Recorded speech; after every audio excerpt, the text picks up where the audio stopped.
നമസ്കാരം. ഹലോ ഡോക്ടറിലേക്ക് സ്വാഗതം. ഇന്ന് ആഗസ്റ്റ് 1 ലോക ശ്വാസകോശ അർബുദ ദിനമാണ്. ലങ് ക്യാൻസർ എങ്ങനെ നേരത്തെ കണ്ടെത്തി ചികിത്സിക്കാം എന്നതിനെക്കുറിച്ചാണ് ഹലോ ഡോക്ടർ ഇന്ന് സംസാരിക്കുന്നത്. ശ്വാസകോശ അർബുദത്തെക്കുറിച്ച് അറിഞ്ഞിരിക്കേണ്ട കാര്യങ്ങളെക്കുറിച്ചും നമ്മളോട് സംസാരിക്കുന്നത് തലശ്ശേരി മലബാർ ക്യാൻസർ സെൻ്ററിലെ സർജിക്കൽ ഓങ്കോളജി വിഭാഗം പ്രൊഫസറും വകുപ്പ് മേധാവിയുമായിട്ടുള്ള ഡോക്ടർ MP നിസാമുദ്ദീനാണ്. ഡോക്ടർ, ഹലോ ഡോക്ടറിലേക്ക് സ്വാഗതം. ഡോക്ടർ, ഇന്ന് പലരിലും കണ്ടുവരുന്ന ഒരു പ്രധാന പ്രശ്നമാണ് ഈ ശ്വാസകോശ അർബുദം എന്ന് പറയുന്നത്. അപ്പോൾ ഇത് വരാനുള്ളൊരു പ്രധാനപ്പെട്ട കാരണം, അതുപോലെ തന്നെ ഇത് വരാൻ പുകവലി എത്രത്തോളം കാരണമാവുന്നു എന്ന് കൂടി ഒന്ന് പറഞ്ഞുതരാമോ? നമ്മുടെ നാട്ടിലെ പുരുഷന്മാരുടെ ഇടയിൽ കാണുന്ന ഏറ്റവും കൂടുതലായിട്ട് കാണുന്ന അർബുദമാണ് ശ്വാസകോശ അർബുദം. ഇതിന്റെ പ്രധാന കാരണം പുകവലി തന്നെയാണ്. 80% ശ്വാസകോശ ക്യാൻസറുകളും പുകവലി മൂലമാണ് ഉണ്ടാവുന്നതെന്നാണ് കണ്ടെത്തിയിരിക്കുന്നത്. ഇത് കൂടാതെ ഇപ്പോ പാസീവ് സ്മോക്കിംഗ്, ഒരാൾ വലിച്ചു വിടുന്ന പുക അടുത്തയാൾ ശ്വസിക്കുന്നത് വഴിയും, അതേപോലെ ഈ പ്രകൃതി മലിനീകരണം, വായു മലിനീകരണം തുടങ്ങിയവയിലൂടെയും ശ്വാസകോശാർബുദം വരുന്നതായിട്ട് കാണുന്നു. പിന്നെ കുറച്ചു പേർക്കെങ്കിലും പരമ്പരാഗതമായ ക്യാൻസർ വരാനുള്ള സാധ്യത, ഇങ്ങനെയെല്ലാം മൈനർ ഫാക്ടേഴ്സ് ആയിട്ട് വേറെയും ഉണ്ട്. എന്നിരുന്നാലും പുകവലിയാണ് ബഹുഭൂരിപക്ഷം ശ്വാസകോശ അർബുദങ്ങൾക്കും കാരണം എന്നാണ് ശാസ്ത്രീയമായ കണ്ടെത്തൽ. ഡോക്ടർ, അതുപോലെ തന്നെ ഈ COPD, ഈ ഒരവസ്ഥയുള്ളവരിലേക്ക് ഈ ഒരു രോഗസാധ്യത അത് എത്രത്തോളം ഉണ്ടാവും? COPD എന്നത് ക്രോണിക് ഒബ്സ്ട്രക്റ്റീവ് പൾമണറി ഡിസീസ്. അത് ശ്വാസകോശത്തിൽ കാണുന്ന മറ്റൊരു അസുഖമാണ്. ഇതും പുകവലിക്കാരിൽ തന്നെയാണ് കൂടുതൽ കാണാറുള്ളത്. ഇപ്പോ COPD പുകവലിക്കാരിൽ തന്നെയാണ് കാണുന്നത് എന്നതുകൊണ്ട് തന്നെ പലപ്പോഴും പുകവലി തന്നെയാണോ ക്യാൻസർ ഉണ്ടാക്കുന്നത്, അതോ COPD ക്യാൻസർ മരുന്ന് ഉള്ളവരിൽ ക്യാൻസർ കൂടുതലായിട്ട് ഉണ്ടാവുന്നു എന്ന് പറയാൻ വിഷമമാണ്. എന്നിരുന്നാലും COPD, അതായത് ക്രോണിക് ഒബ്സ്ട്രക്റ്റീവ് പൾമണറി ഡിസീസ്, കുറച്ചെങ്കിലും ക്യാൻസറിന് കാരണമാവുന്നുണ്ട് എന്നാണ് നാം മനസ്സിലാക്കുന്നത്. ഈ രണ്ടിനും കാരണം പുകവലി ആയതുകൊണ്ട് ഏത് എങ്ങനെയെന്ന് കൃത്യമായി പറയാൻ കുറച്ച് പ്രയാസമാണ്. ശരി ഡോക്ടർ, അതുപോലെ തന്നെ ഈ ലങ് ക്യാൻസർ, നമുക്ക് ഈ ഒരു അവസ്ഥയെ എങ്ങനെയാണ് ഒരു പരിധിവരെ നമുക്ക് തടയാൻ സാധിക്കുമോ? എങ്ങനെയാണ് അങ്ങനെ സാധിക്കുമെങ്കിൽ അതിന് നമ്മൾ ചെയ്യേണ്ട കാര്യങ്ങൾ എന്തൊക്കെയാണ്? പുകവലി ഒഴിവാക്കുക എന്നുള്ളതാണ് ലങ് ക്യാൻസർ നിയന്ത്രിക്കാൻ നമുക്ക് ചെയ്യാൻ പറ്റുന്ന ഏറ്റവും വലിയ കാര്യം. നമുക്കറിയാമല്ലോ, പുകവലി 80%-ലധികം ലങ് ക്യാൻസറിന് പുകവലിയാണ് കാരണമെന്നിരിക്കെ പുകവലി നിർത്തുന്നത് വഴി നമുക്ക് ഈ ക്യാൻസറിനെ വളരെയധികം നിയന്ത്രിക്കാൻ സാധിക്കും. ഒരാൾ പുകവലി നിർത്തി ഏകദേശം 15-20 വർഷം കഴിയുമ്പോഴാണ് പക്ഷെ അതിന്റെ എഫക്ട് പൂർണ്ണമായും കാണുക എന്നത് കൂടി നാം മനസ്സിലാക്കണം. അതായത് പുകവലി നിർത്തി കഴിഞ്ഞ് ഒരു 15 വർഷമെങ്കിലും കഴിഞ്ഞിട്ടാണ് അതിന്റെ ഇഫക്റ്റ്, നിർത്തിയതിന്റെ എഫക്റ്റ് ഒരു വ്യക്തിയിൽ പൂർണ്ണമായും കാണുക. അതുകൊണ്ട് പുകവലി നിയന്ത്രിക്കുക, പുകവലി നിർത്തുക തന്നെയാണ് ഇതിന് ഫലപ്രദമായ ഏറ്റവും വലിയ കാര്യം. കൂടാതെ അന്തരീക്ഷ മലിനീകരണത്തിനും വായു മലിനീകരണത്തിന് കാര്യമായ കാരണങ്ങളെ നിയന്ത്രിക്കുക എന്നതും വളരെ നമുക്ക് ചെയ്യാൻ പറ്റുന്ന കാര്യങ്ങളാണ്. ഡോക്ടർ, ഈ ഒരു അവസ്ഥയിൽ നമ്മൾ ഇത് കണ്ടെത്തിയതിന് ശേഷമുള്ള ചികിത്സാ മാർഗങ്ങൾ, അത്തരം കാര്യങ്ങളൊക്കെ എങ്ങനെയാണ്? ശ്വാസകോശ അർബുദം അതിന്റെ തുടക്കത്തിൽ കണ്ടെത്താൻ സാധിക്കുകയാണെങ്കിൽ അധികം മറ്റു ഭാഗങ്ങളിലേക്കോ അല്ലെങ്കിൽ ശ്വാസകോശത്തിനുള്ളിൽ തന്നെ മറ്റു ഭാഗങ്ങളിലേക്കോ ബാധിക്കുന്നതിന് മുന്നേ കണ്ടെത്താൻ സാധിക്കുകയാണെങ്കിൽ ശസ്ത്രക്രിയ തന്നെയാണ് ഇതിന് ഏറ്റവും ഫലപ്രദമായ മാർഗം. പിന്നീട് ശസ്ത്രക്രിയ കഴിഞ്ഞ് വരുന്ന റിപ്പോർട്ടിനനുസരിച്ച് ചില ആളുകളിൽ കീമോതെറാപ്പി വേണ്ടി വരാം. ഇനി കുറച്ചുകൂടെ ഒരു കൂടിയ സ്റ്റേജിലാണ് കണ്ടെത്തുന്നതെങ്കിൽ അത്തരം ആളുകളിൽ കീമോതെറാപ്പിയും റേഡിയേഷനും ഒരുമിച്ച് ചെയ്യുന്നതും ഇതിന്റെ ഫലപ്രദമായ ചികിത്സയാണ്. പക്ഷെ നമ്മുടെ നാട്ടിൽ കാണുന്ന ശ്വാസകോശ അർബുദ രോഗികളിൽ കൂടുതൽ പേരിലും ബഹുഭൂരിപക്ഷം ആളുകളിലും നാം ഈ രോഗം കണ്ടെത്തുന്നത് വളരെ അഡ്വാൻസ്ഡ് ആയ ഒരു അവസ്ഥയിലാണ്, വളരെ കൂടിയ അവസ്ഥയിലാണ്. പലപ്പോഴും ശ്വാസകോശത്തിനുള്ളിൽ തന്നെ വളരെ കൂടിയിട്ടുണ്ടാവാം, അല്ലെങ്കിൽ മറ്റു ഭാഗങ്ങളിലേക്ക് ബാധിച്ചിട്ടുണ്ടാവാം എന്ന അവസ്ഥകളിലാണ് നാം കൂടുതലും കണ്ടെത്തുന്നത്. അപ്പോൾ അത്തരം അവസ്ഥയിൽ നമുക്കത് ചികിത്സിച്ച് മാറ്റാൻ സാധിക്കുകയില്ല. അങ്ങനെയുള്ള ആളുകളിൽ കീമോതെറാപ്പി വഴി പാലിയേറ്റീവ് ചികിത്സ, അതായത് രോഗം ചികിത്സിച്ച് മാറ്റാൻ സാധിക്കാത്തപ്പോൾ തന്നെ ആ രോഗം മൂലം ഉണ്ടാകുന്ന പ്രയാസങ്ങളെ വലിയൊരു അളവോളം നിയന്ത്രിക്കാനും ക്വാളിറ്റി ലൈഫ് കുറച്ചുകൂടെ നീട്ടിക്കൊണ്ടുപോകാനും സാധിക്കുന്ന രീതിയിലുള്ള കീമോതെറാപ്പി, മറ്റ് മരുന്നുകൾ എന്നിവയെല്ലാം നമ്മൾ ഉപയോഗിക്കാറുണ്ട്. ഡോക്ടർ ഇപ്പോൾ സർജറിയെ കുറിച്ച് പറഞ്ഞു. ഡോക്ടറും അതുപോലെ തന്നെ സർജറി ഒക്കെ ചെയ്യുന്നൊരു രീതിയാണുള്ളത്. അപ്പോൾ ഈ ഒരു സർജറിയിലേക്കുള്ള സാധ്യതകൾ അത് എത്രത്തോളമാണ്, അതിൻ്റെ രീതികൾ അത് എങ്ങനെയൊക്കെയാണ്? ശ്വാസകോശാർബുദത്തിന് ഏറ്റവും ഫലപ്രദമായ ചികിത്സ സർജറി തന്നെയാണ്. എന്നിരിക്കലും ഞാൻ പറഞ്ഞുവല്ലോ, ശ്വാസകോശ അർബുദമുള്ള രോഗികൾ അഡ്വാൻസ്ഡ് സ്റ്റേജിലാണ് ബഹുഭൂരിപക്ഷ കേസുകളിൽ നമ്മുടെ അടുത്ത് എത്തുന്നത്. അത്തരക്കാരിൽ സർജറി ചെയ്യാൻ സാധിക്കില്ല. തുടക്കത്തിൽ തന്നെ എത്തുകയാണെങ്കിൽ സർജറി വളരെ ഫലപ്രദമായ ചികിത്സ മാർഗമാണ്. അപ്പൊ സ്റ്റേജ് 1-ൽ 60% മേലെ ആൾ സർജറി കൊണ്ട് അസുഖം പൂർണ്ണമായി മാറുന്നു എന്നതാണ് നാം മനസ്സിലാക്കുന്നത്.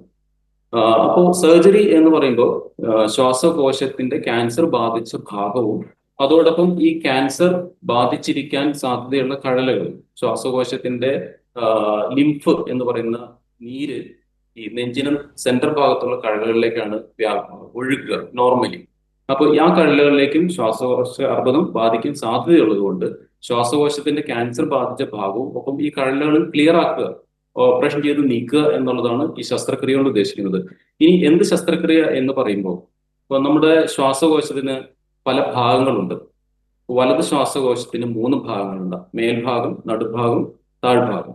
ഇടത് ശ്വാസകോശത്തിന് അങ്ങനെ 2 ഭാഗങ്ങളുണ്ട്: മേൽഭാഗവും താഴ്ഭാഗവും. ഇങ്ങനെ ഓരോ ഭാഗത്തിനും ഓരോ ലോബ് എന്ന് നമ്മൾ പറയുക.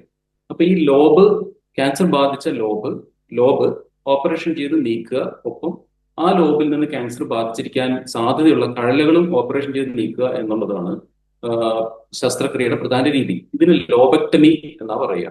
അപ്പോൾ അതിൽ കൂടുതൽ ക്യാൻസർ ബാധിച്ചിട്ടുണ്ട്, ശ്വാസകോശത്തിന്റെ കൂടുതൽ ഭാഗങ്ങളിലേക്ക് ബാധിച്ചിട്ടുണ്ടെങ്കിൽ ഒന്നിൽ കൂടുതൽ ലോബുകൾ നീക്കം ചെയ്യുക, അല്ലെങ്കിൽ ശ്വാസകോശം, ആ വശത്തെ ശ്വാസകോശം മുഴുവൻ ഓപ്പറേഷൻ വഴി നീക്കം ചെയ്യുക. ഇതൊക്കെയാണ് നമ്മുടെ മാർഗം.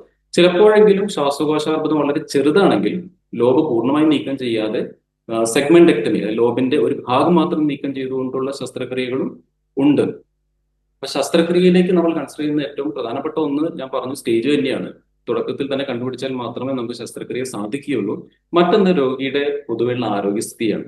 അപ്പോൾ ആ ശസ്ത്രക്രിയ ചെയ്യാനുള്ള ആരോഗ്യസ്ഥിതിയും ശ്വാസകോശത്തിൻ്റെതായ ഒരു ആരോഗ്യവും രോഗികളിൽ ഉണ്ടെങ്കിൽ മാത്രമേ നമുക്ക് ശസ്ത്രക്രിയ ചെയ്യാൻ സാധിക്കുകയുള്ളൂ. ഇതൊക്കെയാണ് ശസ്ത്രക്രിയയുടെ സാധ്യതകൾ.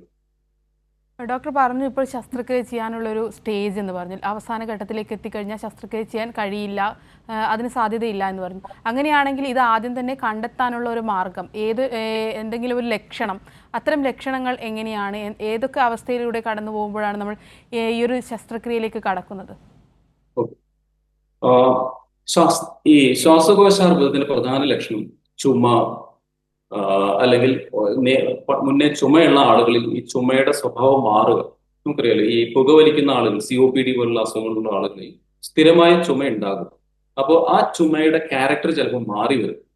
അപ്പോൾ അത് ഒരുപക്ഷെ ശ്വാസകോശ അർബുദം വരുന്നതിന്റെ ലക്ഷണമാവാം. അല്ലെങ്കിൽ ചുമച്ചു തുപ്പുന്ന കഫത്തിൽ രക്തം കാണുക, നെഞ്ചുവേദന, ഇതൊക്കെയാണ് ശ്വാസകോശാർബുദത്തിന്റെ മറ്റ് പ്രധാന ലക്ഷണങ്ങൾ. ഇപ്പോ ശ്വാസകോശാർബുദത്തിന്റെ ഒരു പ്രശ്നം, അത് സാരമായി അവസ്ഥയിൽ വളർന്നതിന് ശേഷം മാത്രമേ പലപ്പോഴും നമുക്ക് ഇതിന്റെ ലക്ഷണങ്ങൾ പ്രകടമാവുകയുള്ളൂ എന്നുള്ളതാണ്. അപ്പോൾ അങ്ങനെയുള്ള അവസ്ഥയിൽ പിന്നെ ഒരു മാർഗം, ഈ ഹെവി ആയിട്ട് പുകവലിച്ചിട്ടുള്ള ആളുകളിൽ, 20 വർഷം അല്ലെങ്കിൽ അതിന് മേലെയോ പുകവലിച്ചിട്ടുള്ള ആളുകളിൽ റെഗുലറായിട്ട് സ്ക്രീനിങ് ചെയ്യുക എന്നുള്ളതാണ്. ഒരു പ്രോട്ടോകോൾ എന്ന നിലയിൽ സ്ക്രീനിങ് എല്ലാവരിലും ചെയ്യുന്ന രീതിയിൽ നമ്മുടെ നാട്ടിൽ അത് നിലവിലില്ല. മാത്രമല്ല അതിന്റെ കോസ്റ്റ് എഫക്റ്റീവ്നെസ്, അത് എത്രത്തോളം ഫലപ്രദമാണ്, സാമ്പത്തികമായിട്ട് നമുക്ക് താങ്ങാൻ പറ്റുമോ എന്നുള്ളതെല്ലാം ഇന്നും പഠനത്തിന് വിധേയമായിരിക്കുന്ന ഒരു സംഗതിയാണ്. പക്ഷെ ശ്വാസകോശാർബുദം വരാൻ സാധ്യത കൂടുതലുള്ള ആളുകളിൽ, അതായത് ഹെവി ആയിട്ട് ധാരാളം വർഷങ്ങളോളം പുകവലിച്ചിട്ടുള്ള ആളുകളിൽ ലോ ഡോസ് CT സ്കാൻ എന്ന് പറയുന്ന ഒരു ഓപ്ഷൻ ഉണ്ട്. ഡോസ് കുറഞ്ഞൊരു CT സ്കാൻ ആണ്. അതുവഴി ശ്വാസകോശാർബുദം, അത് റെഗുലറായിട്ട് ചെയ്യേണ്ടതുണ്ട്. അതുവഴി ശ്വാസകോശാർബുദം കുറച്ച് നേരത്തെ കണ്ടുപിടിക്കാൻ നമുക്ക് സാധിച്ചേക്കും. ഡോക്ടർ, അതുപോലെ തന്നെ ഇപ്പോൾ മറ്റ് അസുഖങ്ങൾ, പ്രത്യേകിച്ച് നമ്മുടെ ഹൃദയത്തിനെ ബാധിക്കുന്ന ബ്ലോക്ക് പോലുള്ള അസുഖങ്ങൾ ഉണ്ടാകുന്നു, അതിന് സർജറി ചെയ്യുന്നു, കീഹോൾ സർജറി അടക്കമുള്ള സർജറികൾ ചെയ്യുന്നു. അപ്പം അത്തരം ആൾക്കാരിൽ ഈ ഒരു രോഗത്തിൻ്റെ സാധ്യത അത് എത്രത്തോളം ഉണ്ടാവും, അതിൻ്റെ ഒരു അപകടാവസ്ഥ എങ്ങനെയൊക്കെയാണ്? ശ്വാസകോശാർബുദത്തിന് കാരണം പുകവലിയാണ് എന്നതുപോലെ തന്നെ ഹൃദയ സംബന്ധമായ പല അസുഖങ്ങൾക്കും, ഇത്തരത്തിലുള്ള അസുഖങ്ങൾക്കും വലിയൊരു കാരണം പുകവലിയാണ്. അത് മാത്രമാണ് എന്നുള്ളതല്ല. പക്ഷേ ഇത്തരം അവസ്ഥകൾ ശ്വാസകോശാർബുദത്തിലേക്ക് നയിക്കുന്നതായിട്ട് കണ്ടിട്ടില്ല. ആ ചോദ്യം ഒന്നുകൂടെ പറഞ്ഞു നന്നായിരുന്നു, വിശദീകരിച്ചാൽ. എങ്ങനെ സാധാരണ ബ്ലോക്കുകളോ മറ്റ് സർജറികളോ ഒക്കെ ഉണ്ടാവുന്നു. അപ്പോൾ അത്തരം ആൾക്കാരിൽ ഇങ്ങനെയൊരു അവസ്ഥ കൂടി ഉണ്ടായാലുള്ള ഒരു അപകട സാധ്യത. ഓക്കെ, അപ്പോൾ അത്തരം ആളുകൾ അത് നമ്മൾ പലപ്പോഴും ഇൻസിഡന്റലായിട്ട് ഇത്തരം ക്യാൻസറുകൾ കണ്ടുപിടിക്കാറുണ്ട്. അപ്പൊ ഇങ്ങനെ മറ്റ് കാര്യങ്ങൾക്ക് ഹൃദയ സംബന്ധമായ ബ്ലോക്കിന് വേണ്ടിയിട്ട് ടെസ്റ്റ് ചെയ്യുമ്പോൾ പലപ്പോഴും ഇങ്ങനെ ശ്വാസകോശാർബുദം നമ്മൾ കണ്ടുപിടിക്കാറുണ്ട്. പക്ഷെ ഇത് രണ്ടും തമ്മിൽ നേരിട്ട് ബന്ധമില്ല. രണ്ടിനും ഒരുപക്ഷെ ഒരേ കോസ് ഉണ്ടാവാം, പക്ഷെ ഇത് തമ്മിൽ നേരിട്ട് ബന്ധിക്കാൻ പലപ്പോഴും നമുക്ക് സാധിക്കാറില്ല. അപ്പൊ മറ്റ് കാരണങ്ങൾക്ക് വേണ്ടി ടെസ്റ്റുകൾ ചെയ്തപ്പോൾ ശ്വാസകോശത്തിൽ ഇങ്ങനെ ഒരു തടിപ്പുണ്ട്, അത് പിന്നീട് ടെസ്റ്റുകൾ വഴി ശ്വാസകോശ അർബുദമാണെന്ന് കണ്ടെത്തി എന്ന അനുഭവം നമുക്ക് ഉണ്ടാവാറുണ്ട്. ശരി ഡോക്ടർ, നമ്മളോടൊപ്പം ഇപ്പോൾ ഒരു പ്രേക്ഷകൻ കൂടി ചേരുന്നുണ്ട്. തെന്നലയിൽ നിന്ന് മുഹമ്മദ് ഉനൈസ് ആണ്. ഉനൈസ്, ഡോക്ടറോട് ചോദിച്ചോളൂ.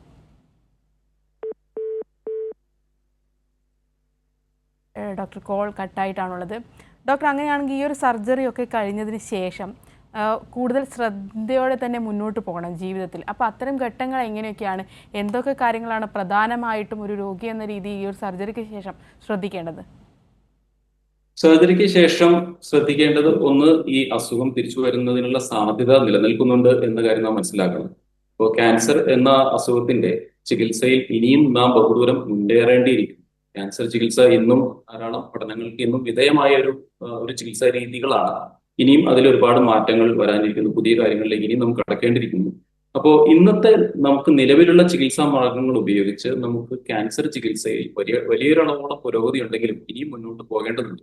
ഇപ്പോൾ ക്യാൻസർ ചികിത്സ കഴിഞ്ഞ ആളുകളിൽ, സർജറിയോ അല്ലെങ്കിൽ റേഡിയേഷനോ ഒക്കെ കഴിഞ്ഞ ആളുകളിൽ ഈ ക്യാൻസർ വീണ്ടും തിരിച്ചു വരാനുള്ള സാധ്യത നിലനിൽക്കുന്നുണ്ട്. അതുകൊണ്ട് റെഗുലറായിട്ട് ചെക്കപ്പിന് വരിക. പുകവലി പോലുള്ള ശീലങ്ങൾ ഉണ്ടെങ്കിൽ തീർച്ചയായും അത് പൂർണ്ണമായും ഒഴിവാക്കുക, നിർത്തുക എന്നിവയൊക്കെയാണ് രോഗികൾ ശ്രദ്ധിക്കേണ്ടത്. അതുപോലെ പഴയ ലക്ഷണങ്ങൾ വീണ്ടും വരുന്നുണ്ടോ എന്നത് എപ്പോഴും നോക്കിയിരിക്കേണ്ടതാണ്.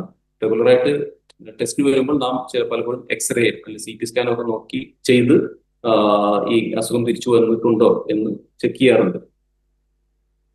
ഇതിപ്പോൾ ഈ ഒരു ആദ്യ സ്റ്റേജിൽ തന്നെ നമുക്ക് ഈ ഒരു രോഗാവസ്ഥയാണെന്ന് മനസ്സിലാവുകയും ഒരു സർജറിയിലേക്കൊന്നും ഡോക്ടർ, അതിലേക്ക് തിരിച്ചു വരാം. ഒരു പ്രേക്ഷകൻ കൂടി ചേരുന്നുണ്ട്. കാഞ്ഞങ്ങാട് നിന്നും മധു ആണ്. മധു, ഡോക്ടറോട് ചോദിച്ചോളൂ. ഡോക്ടർ നമസ്കാരം. ഡോക്ടർ, എനിക്ക് അറിയാനുള്ളത് നമ്മുടെ കിഡ്നി, ലിവർ എന്നതുപോലെ ലങ്സ് ട്രാൻസ്പ്ലാന്റിന് സാധ്യതയുണ്ടോ? ലങ്സ് ട്രാൻസ്പ്ലാന്റേഷൻ സാധ്യതയുണ്ടോന്ന് അറിയാം. ലങ്സ് ട്രാൻസ്പ്ലാന്റേഷൻ സാധ്യമാണോ എന്നാണ് ചോദിക്കുന്നത്. ഓക്കെ, ലങ് ട്രാൻസ്പ്ലാന്റേഷൻ ശ്വാസകോശ അർബുദം ഉള്ള ആളുകളിൽ സാധാരണയായി നമ്മൾ ചെയ്യാറില്ല. മറ്റ് ശ്വാസകോശ സംബന്ധമായ പ്രയാസങ്ങൾ, COPD, എംഫെസിമ തുടങ്ങിയ പ്രശ്നങ്ങൾ, അതുപോലെ കോവിഡ് വന്നിട്ടുണ്ടാവുന്ന ലങ് ഡാമേജ്, ഇങ്ങനെയുള്ള കാര്യങ്ങളിലേക്കാണ് നമ്മൾ സാധാരണയായി ലങ് ട്രാൻസ്പ്ലാന്റേഷൻ ചെയ്യാറ്. ക്യാൻസറിന് സാധാരണയായിട്ട് ചെയ്യാറില്ല. പ്രേക്ഷകന് വ്യക്തമായെന്ന് കരുതുന്നു. ഡോക്ടർ, ഞാൻ ചോദ്യത്തിലേക്ക് കടക്കാം. ഡോക്ടർ, നേരത്തെ നമ്മൾ പറഞ്ഞു ഈ ഒരു രോഗാവസ്ഥയും അതിൻ്റെ ഭീതിപരമായ ഒരു കാര്യങ്ങളെക്കുറിച്ചൊക്കെ പറഞ്ഞു. ഈ ഒരു പുകവലി, അതുപോലെ തന്നെ ഈ പുക വരുന്നതല്ലാതെ പാരമ്പര്യമായി ഈ ഒരു രോഗം വരാനുള്ള സാധ്യതകൾ അത് എത്രത്തോളമാണ്? ശ്വാസകോശാർബുദത്തിന്റെ പാരമ്പര്യ ഘടകം പൊതുവെ കുറവാണ്. ഇതിൽ അധികവും നമ്മുടെ ബിഹേവിയറുമായിട്ട് ബന്ധപ്പെട്ട് തന്നെയാണ്. പുകവലി പോലുള്ള ബിഹേവിയറുമായിട്ട് ബന്ധപ്പെട്ടത് തന്നെയാണ് ശ്വാസകോശാർബുദം. പാരമ്പര്യ ഘടകം വളരെ ചെറിയ ശതമാനം മാത്രമേ ശ്വാസകോശാർബുദത്തിലുള്ളൂ. 5% താഴെ നമുക്ക് പറയാം. അതുപോലെ തന്നെ ഈ ഒരു രോഗാവസ്ഥ നമ്മൾ ആദ്യം തന്നെ കണ്ടെത്തി കഴിഞ്ഞാൽ, ഫസ്റ്റ് തന്നെ കണ്ടെത്തി കഴിഞ്ഞാൽ ഈ ഒരു സർജറി അല്ലാതെ മറ്റ് ചികിത്സാ രീതികൾ, അതായത് മരുന്ന് കഴിച്ച് മാറ്റാൻ പറ്റുന്ന ഒരു അവസ്ഥ ഉണ്ടാവുന്നുണ്ടോ? ഇന്നത്തെ അവസ്ഥയിൽ സർജറി തന്നെയാണ് ഇതിന്റെ തുടക്കത്തിലെ രോഗിക്ക് സർജറിക്ക് വിധേയനാവാനുള്ള അല്ലെങ്കിൽ വിധേയയാവാനുള്ള ആരോഗ്യസ്ഥിതി ഉണ്ടെങ്കിൽ സർജറി തന്നെയാണ് ഏറ്റവും ഫലപ്രദമായ ചികിത്സ. മറ്റ് ചികിത്സാ മാർഗം ആണ് റേഡിയേഷനും കീമോതെറാപ്പിയും കൂടെ ഒരുമിച്ച് ചെയ്യുക എന്നുള്ളത്. ഇനി പുതിയ ഇമ്മ്യൂണോതെറാപ്പി പോലുള്ള ചികിത്സാ മാർഗങ്ങളും ഇന്ന് വരുന്നുണ്ട്. പലപ്പോഴും ഈ ഇമ്മ്യൂണോതെറാപ്പി കൊടുത്ത് അസുഖം ചുരുക്കിയതിന് ശേഷം സർജറി ചെയ്യുന്ന കാര്യങ്ങളെല്ലാം വരുന്നുണ്ട്. എന്നിരുന്നാലും ഇന്നത്തെ നമ്മുടെ ചികിത്സാ മാർഗങ്ങളിൽ സർജറി തന്നെയാണ് ലങ് ക്യാൻസറിന്റെ ചികിത്സയിലെ സെന്റർ സ്റ്റേജ് എന്ന് നമുക്ക് പറയാം. മറ്റ് ചികിത്സാ മാർഗങ്ങൾ, കീമോതെറാപ്പി, ഇമ്മ്യൂണോതെറാപ്പി ഒക്കെ ഈ അസുഖം തിരിച്ചു വരുന്നതിനുള്ള സാധ്യത കുറയ്ക്കുന്നതിന് വേണ്ടിയിട്ട് ആണ് ഉപയോഗപ്പെടുത്തുന്നത്. ഡോക്ടർ, നമ്മളോടൊപ്പം ഒരു പ്രേക്ഷകൻ കൂടി ചേരുന്നുണ്ട്. കൊല്ലത്ത് നിന്നും അമലാണ്. അമൽ, ഡോക്ടറോട് ചോദിച്ചോളൂ.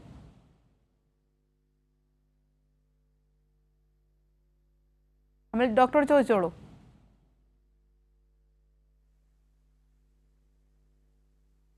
ഡോക്ടർ, ചെറിയൊരു സാങ്കേതിക പ്രശ്നമുണ്ട്.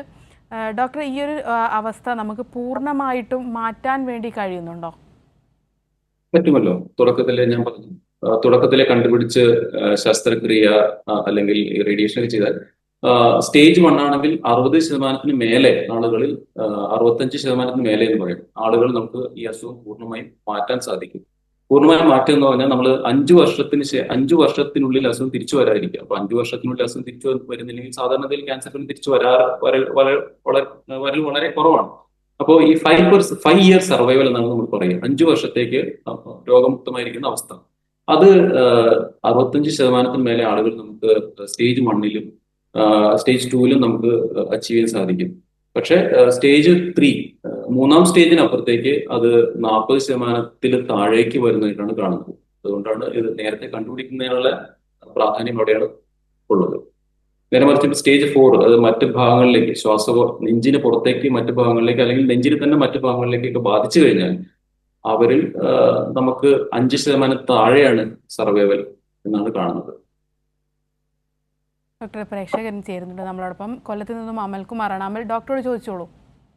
ഡോക്ടർ, ഞാൻ കുറെ നാളായിട്ട് COPD അനുഭവിക്കുന്ന ആളാണ്. ഇപ്പോ 73 വയസ്സുണ്ട്.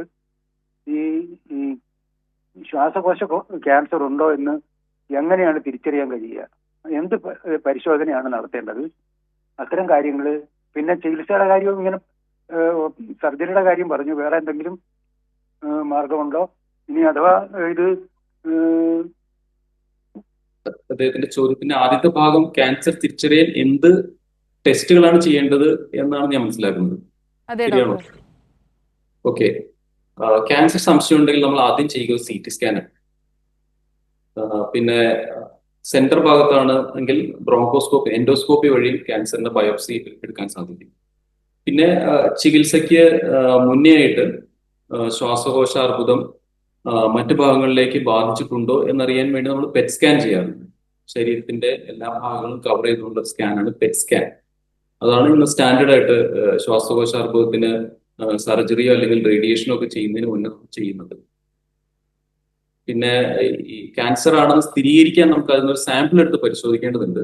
അത് CT സ്കാൻ വഴി. ഇപ്പൊ ശ്വാസകോശം എന്നുള്ളത് നമ്മുടെ നെഞ്ചിനകത്തിരിക്കുന്ന ഒരു അവയവമാണ്. അപ്പൊ നമുക്ക് നേരിട്ട് കണ്ട് ബയോപ്സി എടുക്കാൻ സാധിക്കുന്നു. CT സ്കാന്റെ ഗൈഡൻസിലൂടെ സൂചി കുത്തി സാമ്പിൾ എടുത്ത് പരിശോധിച്ച് പെത്തോളജിസ്റ്റാണ് അതിനെ ഡയഗ്നോസ് ചെയ്യുക.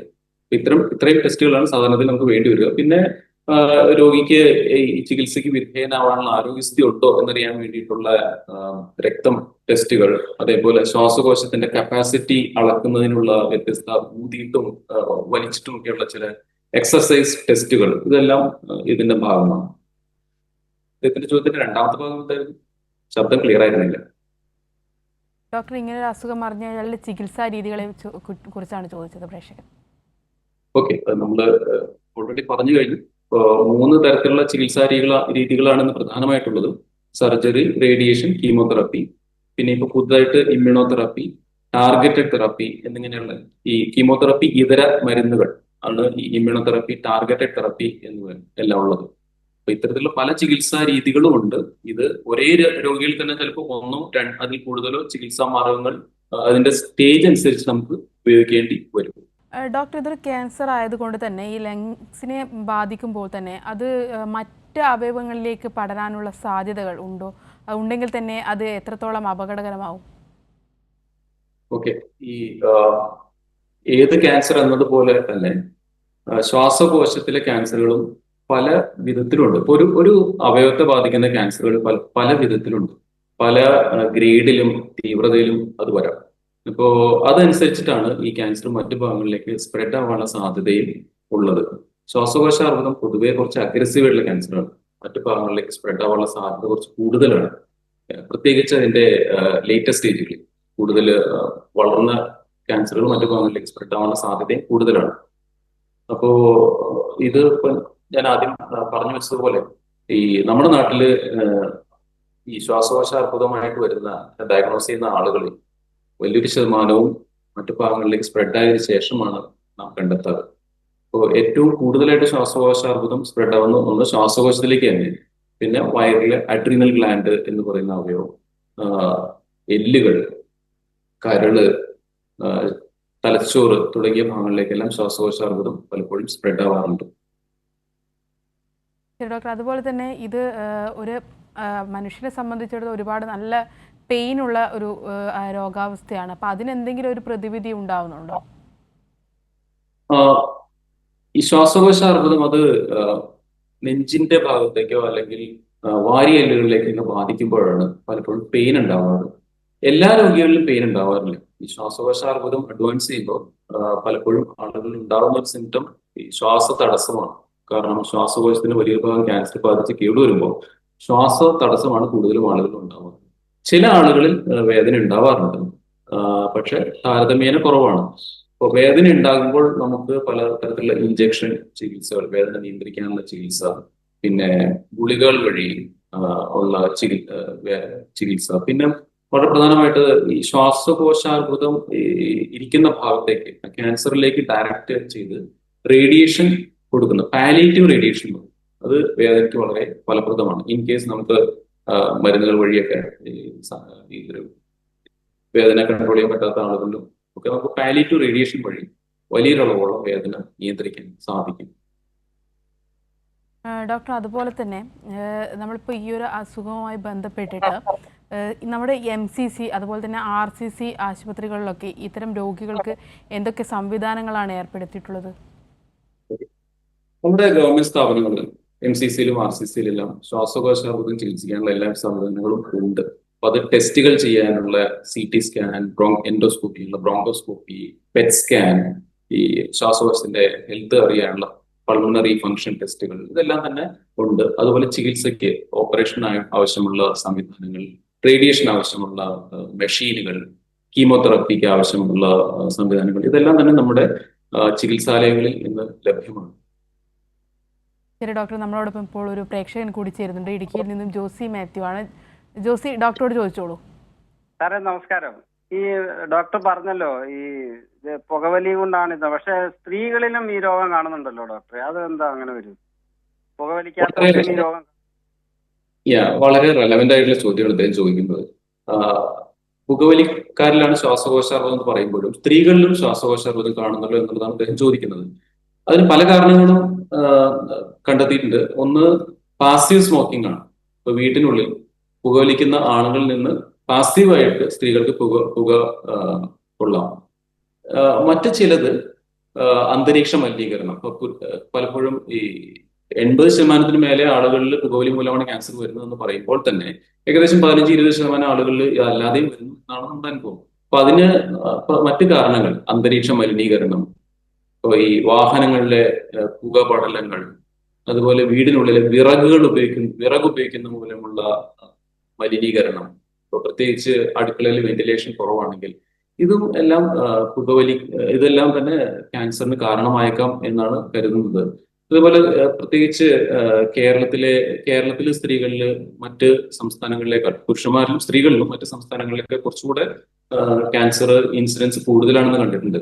അപ്പൊ അതിന് ഒരു കാരണമായിട്ട് പറയുന്ന ഒരു കാരണം ഒരുപക്ഷെ ഈ കേരളത്തിലെ അന്തരീക്ഷത്തിൽ കൂടുതൽ റാഡോണിന്റെ പ്രസൻസ്, ചില വാതകങ്ങളുടെ പ്രസൻസ് ആയിരിക്കാം ഇതിന് കാരണം എന്നും തിയറൈസ് ചെയ്തിട്ടുണ്ട്.